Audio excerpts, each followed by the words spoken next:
Selamat malam semua.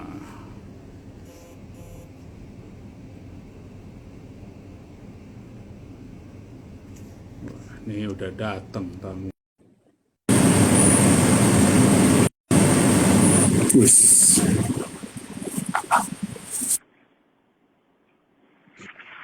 Wah, bener-bener on time, Bos Rahmat.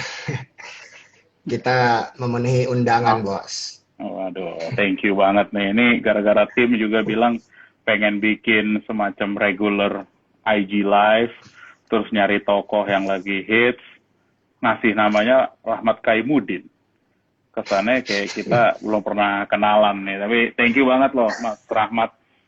Bisa join. Saya manggilnya apa? Mat atau Mas atau apa nih? Bingung Bos. Pertama kali. Pak Mamat. Pak Mamat ya. Jadi ini kebetulan ini lagi bikin iseng-iseng, Mas. Ya, tahu kan kita selalu iseng ya.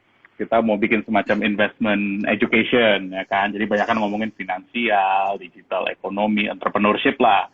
Dan ini kebetulan barusan 17 Agustus kita ulang tahun ke-76, terus mau 24 tahun lagi, 2045, 100 years, ya kan? Jadi bagaimana visi Indonesia maju. Nah, ini, sorry buat orang yang dengerin nih, ini pertama kali nih mungkin saya sama Rahmat ngomongnya agak setengah serius.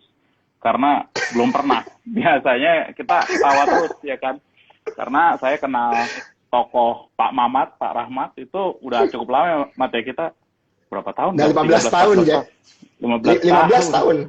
15 tahun, karena kebetulan satu sekolah, hanya bedanya aku yang selalu belajar dari Mas Rahmat, ya kan?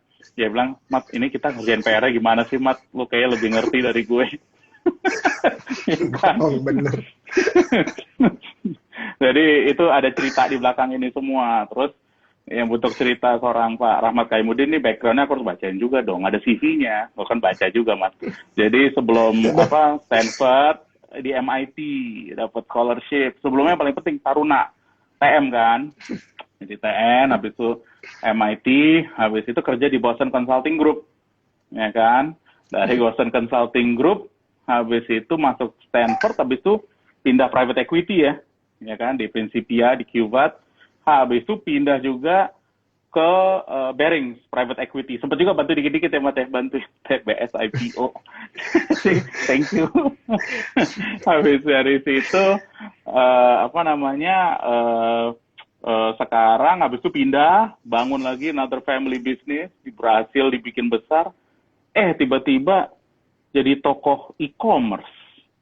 Loncatnya macem-macem nih selama ada last, I would say 10-12 years ya. Jadi makanya nih, kalau boleh nih, karena banyak nih yang lagi sekarang lagi belajar seorang Pak Rahmat, dan IPO terbesar terakhir ya. Aku tahu nggak boleh ngomong soal IPO, ya kan, tapi aku tak bilang ini bangga juga karena Pak Rahmat nih bikin IPO terbesar dalam sejarah Indonesia. Jadi aku yang ngomong, ya kan, 22 triliun, 21,9 triliun, dan akhirnya educate banyak orang tentang apa sih bisnis e-commerce dan bisnis buka. Jadi mungkin pertanyaan pertama nih, kan waktunya kita setengah jam ya. Jadi pengen tahu juga sekarang hari-harinya ngapain aja sih, Mat, sekarang lo nih? Ya, kalau gua sih kan seperti ya, Pak Pandu tahu, saya saat ini sekarang bekerja di salah satu perusahaan teknologi yang usahanya itu menyediakan platform commerce untuk UMKM, baik yang online maupun yang offline. Ya itu, ya kegiatannya ya itu sih secara umum ya. Nah mungkin tambahin sedikit, tadi Bro Pandu sempat bilang ya kenapa kita ini nggak boleh ngomong gitu ya, karena memang perusahaan kalau kita lagi IPO itu ada istilahnya 144A offering yang ke US, itu tuh ada namanya quiet period. Jadi quiet period itu 40 hari setelah listing nggak boleh memberikan informasi tambahan gitu loh, Bos. Jadi, jadi kita pakai informasi di prospektus aja. Iya, betul. Nggak, tapi ya aku boleh bilang nggak, sebelum kita ini terlalu serius, buat pengen tahu tentang Bukalapak harus nonton videonya yang lo bikin tuh, Mat. Itu gue sampai agak, wah gila keren banget nih video 3 menit. Kita agak nangis-nangis dikit karena sangat emosional. Itu ide kamu tuh bikinnya tuh. Keren. Bukan. Kita biasanya anak-anak, Hah? tapi biasanya kalau kita cari ide di Bukalapak ya tinggal lihat real apa based on true story aja. Soalnya Iya. banyak lah ya di UMKM Indonesia yang cerita-cerita Ah, yang apa ya menyentuh hati ya kita ngangkat-ngangkat aja ah, dikit-dikit gitu. gila, keren. Jadi sekarang the last couple of years kan sekarang udah apa running this business. Jadi menurut lo apa sih misalnya buat teman-teman yang lagi dengerin ini kan banyak banget teman-teman kita yang lebih muda yang pengen belajar jadi business leader tuh gimana sih bedanya di teknologi bisnis sama yang sebelumnya? Karena you've done energy, you've done private equity. Apa sih bedanya teknologi dan apa yang perlu di-prepare ya? Kalau buat mereka bisa menjadi seorang Pak Rahmat nanti. Ya. Gue apa ya mungkin kita kan dulu pernah dilatih ya sebenarnya waktu sekolah gitu kan terus habis itu di tempat-tempat kita sebelum-sebelumnya ya untuk ngeran bisnis.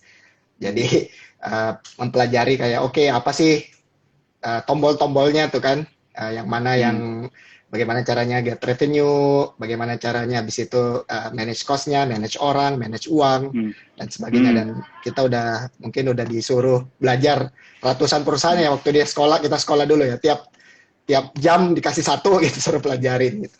Hmm. Jadi saya sih suka ngelihatnya kebanyakan benang merahnya mirip-mirip ya. Inta harus bikin suatu solusi yang orang mau bayar lebih besar Hmm. daripada cost kita ya at some point. Gitu. Nah, Hmm. kalau bedanya sama teknologi sama yang sebelum-sebelumnya, mungkin yang kali saya masuk satu hal yang saya rasakan paling beda ya, bahwa ternyata kita udah tua gitu. Pas masuk, oh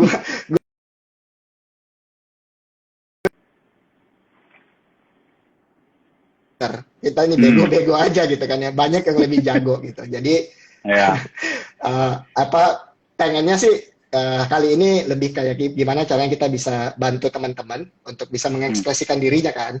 Bisa kita Hmm. menyediakan leadership, tapi teman-teman bisa bekerja dengan baik, dengan tenang, karena mungkin mereka yang lebih tahu sih sebenarnya solusi-solusi teknologi-teknologi apa yang atau produk Hmm. apa yang harus Hmm. dikerjain gitu. Gitu. Ada yang ngagetin nggak, Mat, waktu pertama kali join perusahaan teknologi, berbasis teknologi dibandingkan pengalaman-pengalaman sebelumnya? Apa sih yang paling ngagetin dan paling menurut lo bikin lo, wah ini kayak gini ya rupanya perusahaan teknologi? Um, Sebenarnya apa ya? Bukan kaget sih, tapi memang ya pas dikerjain juga tetap aja ini ya. Karena kalau kalau dulu kan kita kerja di perusahaan udah puluhan tahun, Hmm. ibaratnya culture-nya udah terbentuk, budayanya udah terbentuk, kita tinggal Hmm. ngikutin aja kan, kita baca Hmm. gitu. Kalau di sini kayak benar-benar banyak banget yang harus kita bikin gitu. Kayak oh Hmm. ini SOP-nya bagaimana nih? Belum ada. Oh ya bikin gitu. Hmm. Jadi masih versi 1, versi 2 gitu, masih Hmm. salah-salah gitu ya. Udah mau nggak mau langsung kita kita Hmm. ini dan kalau di teknologi kan nggak ada hierarkinya sangat tipis ya, flat lah. Hmm. Nggak ada kayak oh gue bos gitu terus Hmm. anak gue kerjain ya. Kalau ada yang bisa kita bantuin aja. Jadi Hmm. itu ini sih apa ya buat saya sangat beda tapi menyenangkan juga gitu. Jadi bolak-balik ya pas Hmm. IPO juga kan gue ingat kita pas kerjain tahun 2012 tahun 2021 sama aja juga gue tetap ngerjain Iya juga bener. baca prospektus juga. Gitu, sama.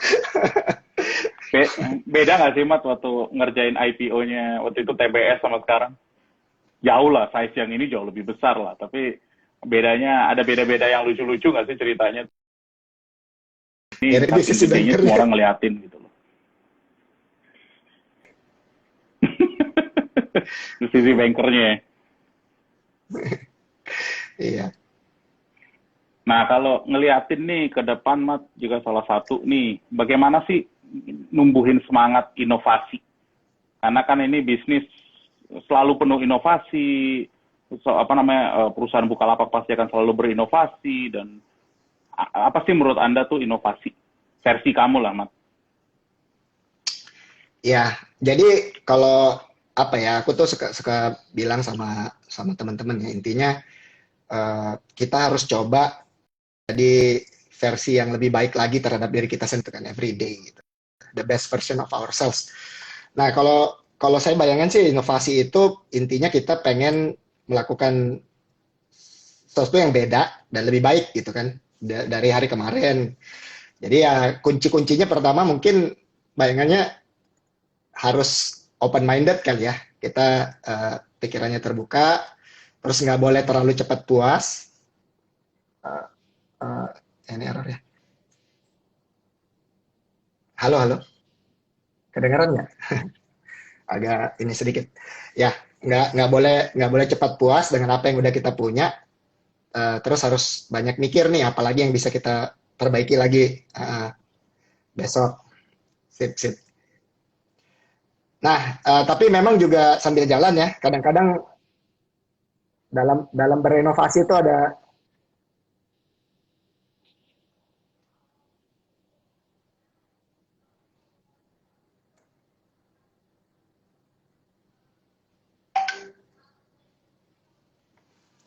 sorry ini agak, oke, oke, oke.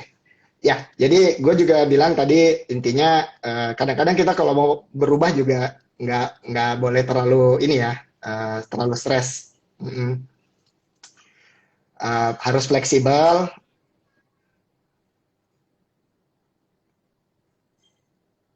Ya harus fleksibel. Kalau apa yang kita nggak dapat hari ini, ya mungkin harus ganti strategi lagi gitu. Jadi ya dan ini juga kalau kita mau berubah, nggak semua perubahan itu harus groundbreaking ya. Kata guru kita gitu ya. Ini yang penting itu bertahap, bertingkat dan berlanjut gitu. Jadi itu juga perlu dalam berinovasi itu. Nggak semuanya harus loncat, tapi harus tadi bertahap, bertingkat, berlanjut.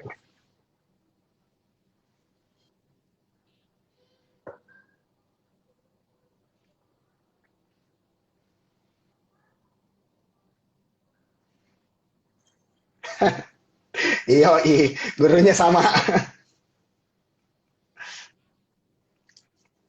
Siap.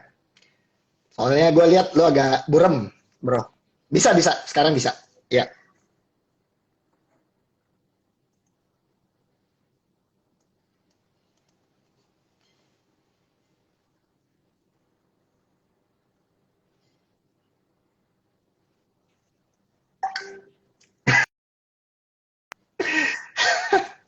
dong gue juga. Bisa, bisa. Bisa. Lanjut, bro. Ya.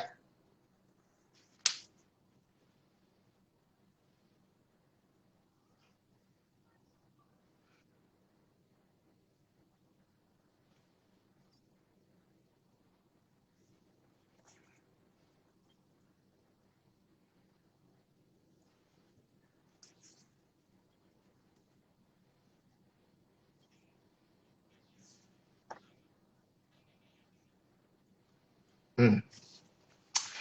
Iya. Jadi ini memang kita ini saat berada dalam exciting times ya. Uh, di mana jadi uh, bisa, bisa, bisa. Oke. Okay. Bisa, bisa kok. Gua dengar. Ya, ya. Gue lanjut ya. Jadi hari ini kita berada dalam exciting times ya, di mana saat ini kita lihat mungkin 10 tahun terakhir infrastruktur ekonomi digital ini mulai terbentuk ya. Kita udah mulai bangun lah rame-rame gitu, banyak orang mungkin dari basically nggak ada menjadi ada gitu ya, menjadi besar dan sebagainya dan sebagainya. Nah, bayangan saya sih sebenarnya kita tapi melihat ada hal-hal yang harus kita teliti nih, yang harus kita agak waspadai juga gitu, bahwa dalam pengembangan infrastruktur ini dan juga tentunya pengembangan produk dan sebagainya, uh, kita juga harus berpikir bukan hanya sebagai pengguna saja gitu ya, atau konsumer gitu ya. Kita misalnya bikin platform untuk dagang, tapi semua teknologinya kita ibaratnya kita import gitu or something. Nah, ke depan kita harus persiapin nih negara kita, termasuk terutama orang-orang kita gitu, untuk bisa juga belajar jadi inovator-inovator gitu. Bukan simply misalnya ya lebih banyak lagi misalnya software engineer, software architect gitu kan, produk, data science dan sebagainya, supaya nanti produk-produk yang besar-besar itu yang mungkin saat ini kita masih pakai dari luar gitu ya, itu juga paling nggak versi-versi ininya juga bisa kita bikin. Jadi kita bukan hanya simply user aja, tapi juga bisa sebagai pengguna. Itu bayangan saya, karena kalau dari sisi begitu bangun platform dipakai secara digital, menurut saya Indonesia akan sangat bisa banget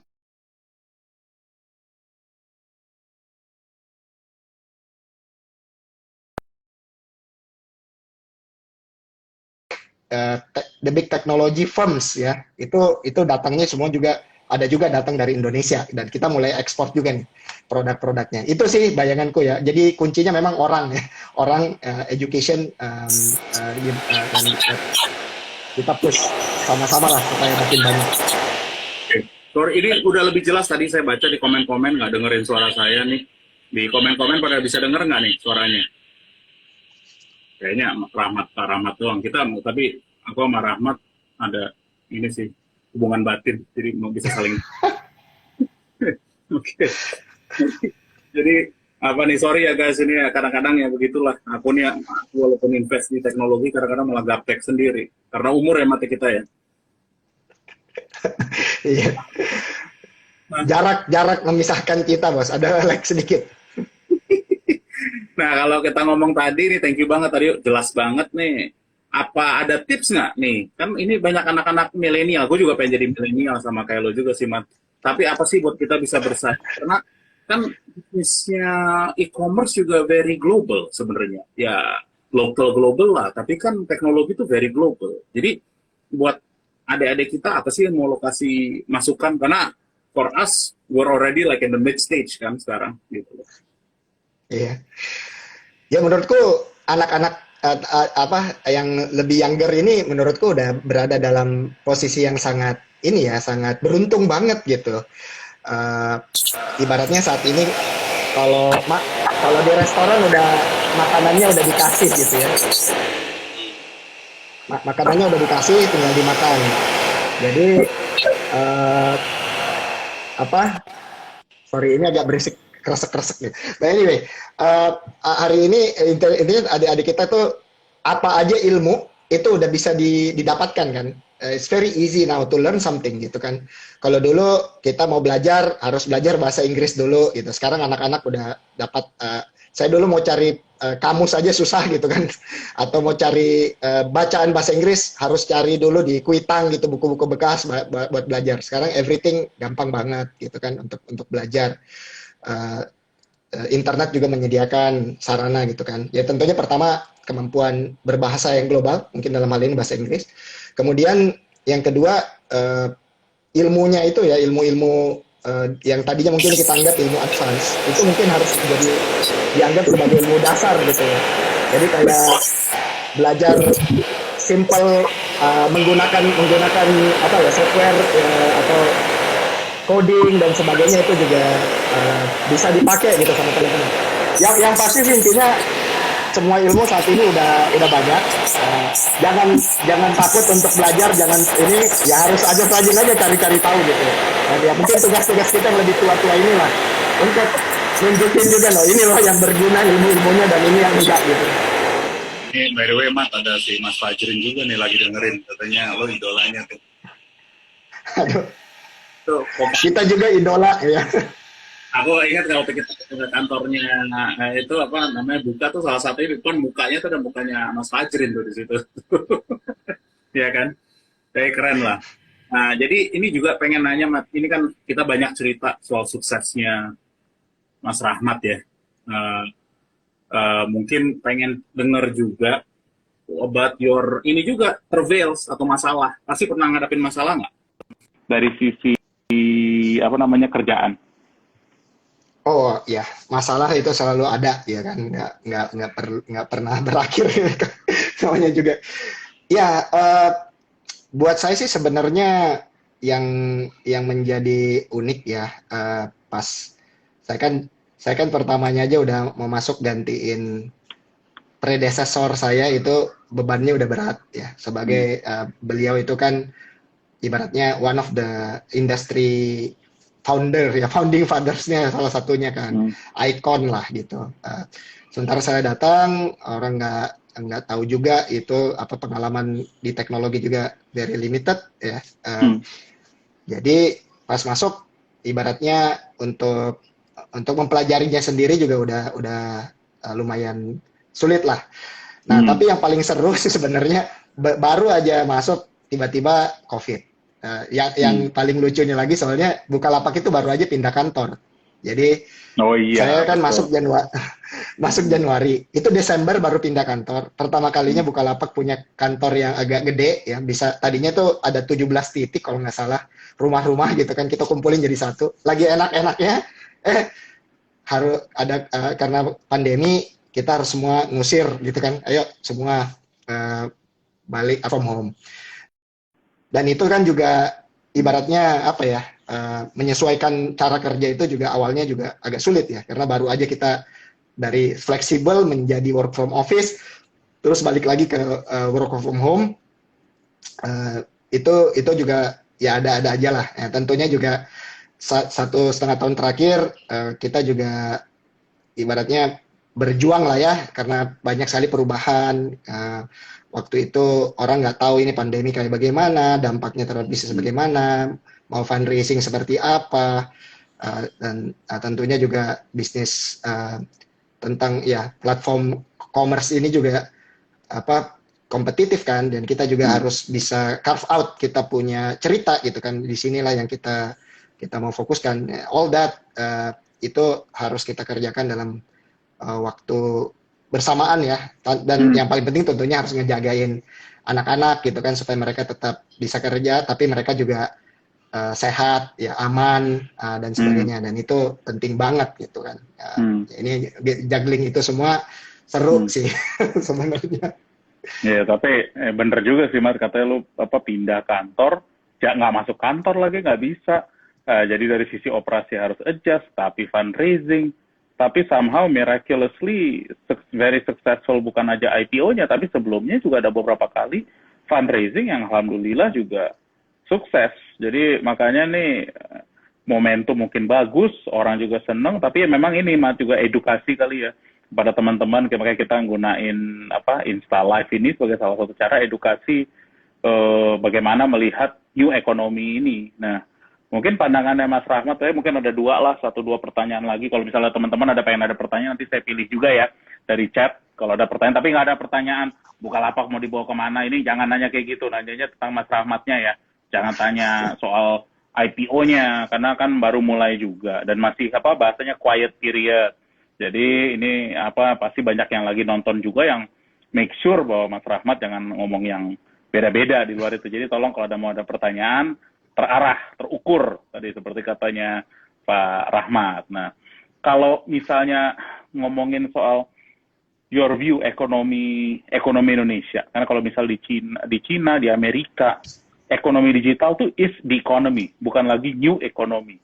Tapi di Indonesia kita masih sebut ini new economy, masih malah bisa sangat new. Nah, what's your view sih, Matt, the next couple of years ke depan? Dan juga mungkin dari sisi kan lu banyak banget kan ngomong sama semua stakeholder, orang pemerintah juga, semua segala. Kan lu lihat di Amerika dan di Cina dua view yang berbeda bagaimana melihat perusahaan teknologi sekarang. Menurut lu gimana sih Mat sebagai salah satu business leader di industri ini the next couple of years? Nggak jauh-jauh lah, 2-3 tahun ke depan deh gitu loh. Iya. Kalau aku kebetulan kemarin tuh habis ngobrol sama ada diundang sama family ya di YPO gitu ya, di ini klub kita, terus ngobrol di grupnya itu, mereka pengusaha properti offline dan ya ini banyak pertanyaan juga mirip ya. Kalau bayanganku sih sebenarnya begini, I think you are right ya, bahwa mungkin ini bukan new economy at some point. Ini adalah the economy, atau at least one of the economy gitu ya. Jadi buat saya nggak berpikir bahwa nanti dari semua offline akan berubah menjadi online. Tapi saya berpendapat online dan offline akan bergabung ya, atau akan menjadi dua-duanya akan menjadi sama pentingnya.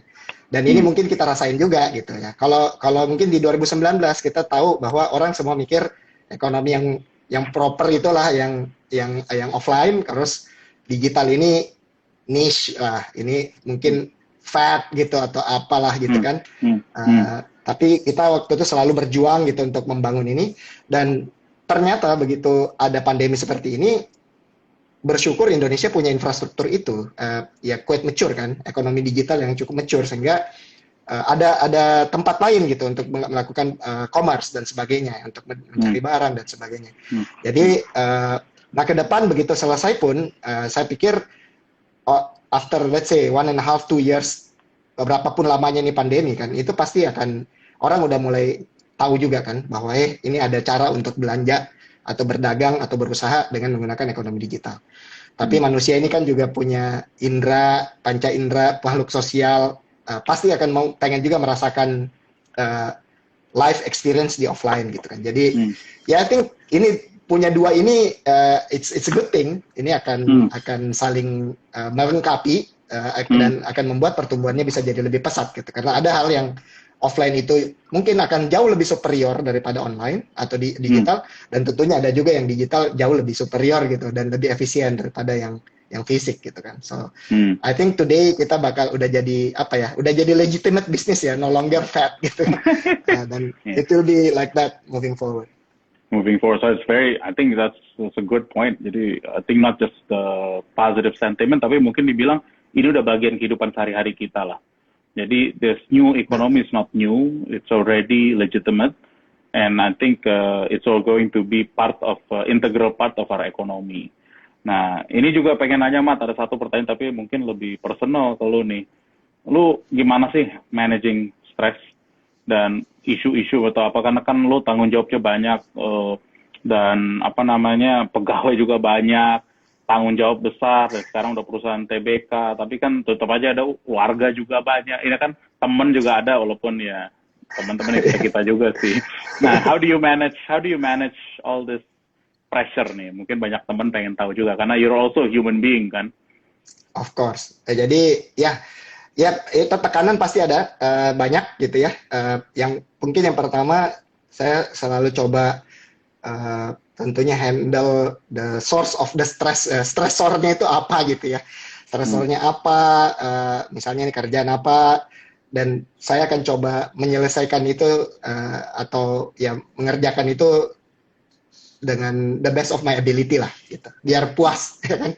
Nah tapi kalau misalnya ternyata belum kelar atau apa, ya saya juga harus bisa zen gitu kan, kayak oke, mungkin ini nggak bisa selesai hari ini gitu, ya udah gitu kan, tapi saya udah give it my best shot. Atau ternyata saya pengennya 100, dapatnya 60 gitu ya, ya udah gitu kan, yang penting dicoba dulu untuk kita lakukan yang terbaik.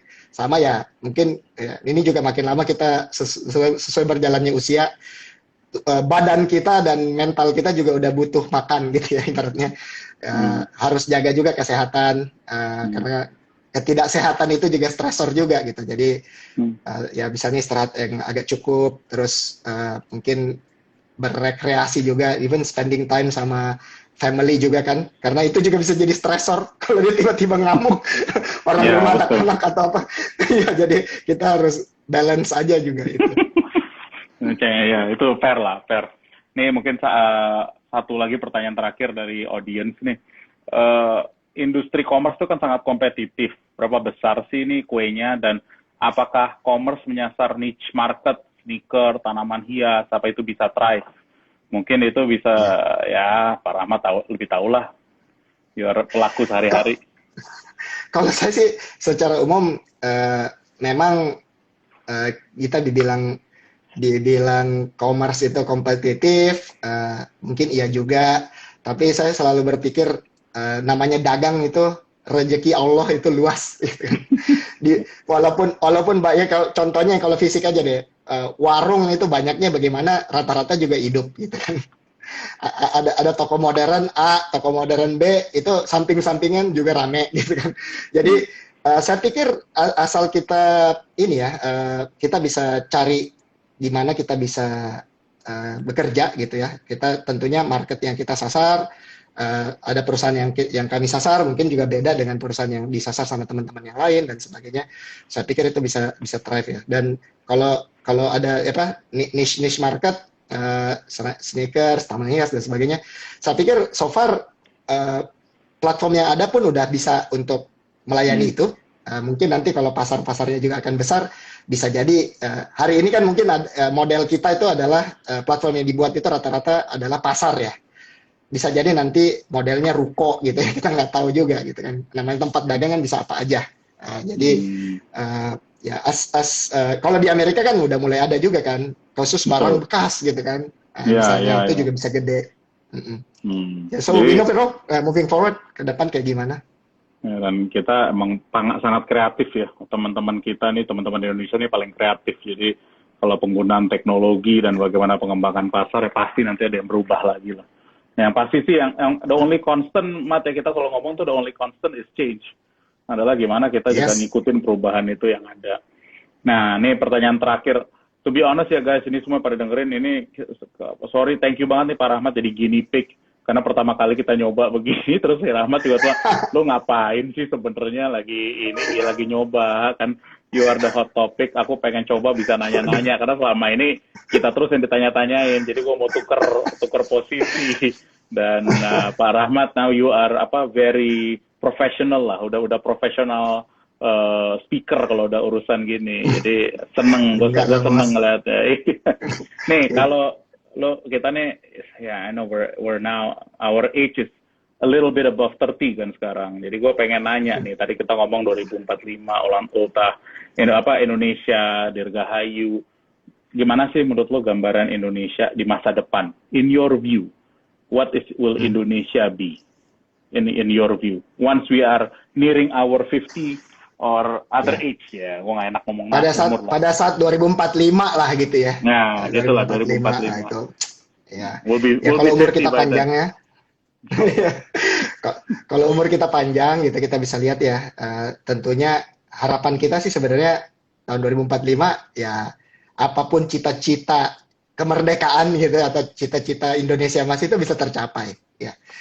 Kalau tadi gue baru iseng-iseng juga kan kasih opening remarks di kantor, ada acara 17-an, terus gue iseng-iseng baca pembukaan UUD gitu kan. Nah, apa sih tujuan negara gitu kan? Tujuan negara itu yang merdeka, bersatu, berdaulat, adil dan makmur, ya kan katanya itu. Nah, kalau ya tentunya Indonesia potensinya gede banget. Everyone knows. Kaya dari dulu SD kita udah dijarin Indonesia negara kaya, sekarang demographic dividend apa segala macam gitu. Nah cuman yang menarik memang menurutku ya pribadi Indonesia ini berada dalam masa transisi gitu. Kita lagi di persimpangan nih gitu. Kita mau jadi negara yang gede atau kalau salah ya demographic dividendnya hilang gitu kan. Natural resourcesnya habis gitu kan, lingkungannya jadi ini atau we harness all that potential dan kita bisa tumbuh gitu. Nah, kalau salah jalan ya kita bisa gini-gini terus. Ini tantangan kita juga ya sebagai lu sebagai salah satu pemimpin di Indonesia, gue sebagai palapak gitu.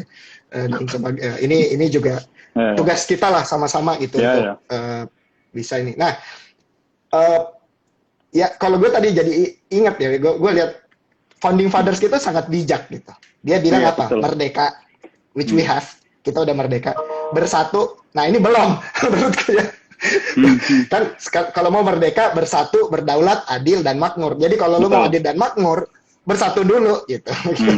Nah ini mungkin ke depan harapannya kita bisa adil dan makmur, kita bisa menguasai teknologi juga, kita bisa jadi tuan rumah di negeri sendiri, UMKM kita juga bisa maju gitu.